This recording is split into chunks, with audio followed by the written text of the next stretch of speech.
नमस्कार मित्रांनो.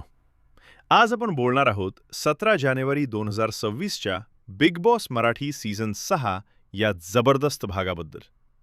आजचा एपिसोड म्हणजे भांडणं, टोमणे आणि काही लोकांचा खरा गेम पहिल्यांदाच स्पष्टपणे समोर येताना दिसला. अवघ्या 3 मिनिटात. चला पाहूया आजच्या भागाचा शॉर्ट पण सॉलिड रिव्ह्यू. घरात आज वातावरण थोडंसं वेगळंच होतं. ताण वाढलेला होता. गटबाजी अजून स्पष्ट दिसत होती. काही कंटेस्टंट्स खूपच लाऊड होते, तर काही अजूनही शांतपणे बॅकग्राऊंडमध्ये आपली जागा शोधत होते.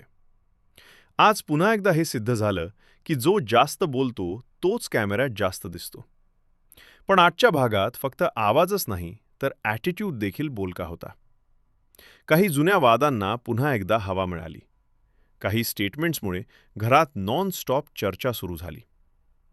काही कंटेस्टंट्सचा ॲटिट्यूड प्रेक्षकांना नक्कीच खटकू शकतो, तर काही लोक शांत राहूनही खूप स्मार्ट गेम खेळताना दिसले.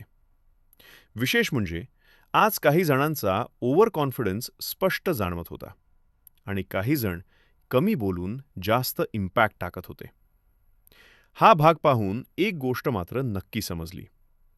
बिग बॉसमध्ये ड्रामा करणं गरजेचं आहे, पण ओव्हर ॲक्टिंग धोकादायक ठरू शकते. जे लोक योग्य वेळी बोलतायत आणि योग्य वेळी थांबतायत, तेच पुढच्या आठवड्यात स्ट्रॉंग पोझिशनमध्ये दिसू शकतात. एकंदरीत सांगायचं झालं तर 17 जानेवारी 2026चा एपिसोड खूप एंटरटेनिंग होता, पण आता खरा गेम सुरू झाल्यासारखा वाटतोय. पुढचे एपिसोड्स अजून एक्सप्लोजिव्ह असणार हे मात्र नक्की. आणि तुम्हाला आजचा भाग कसा वाटला ते कमेंटमध्ये नक्की सांगा. व्हिडिओ आवडला असेल तर लाईक करा, शेअर करा आणि सबस्क्राईब करायला विसरू नका. बिग बॉस मराठी सीझन 6च्या डेली अपडेट्ससाठी.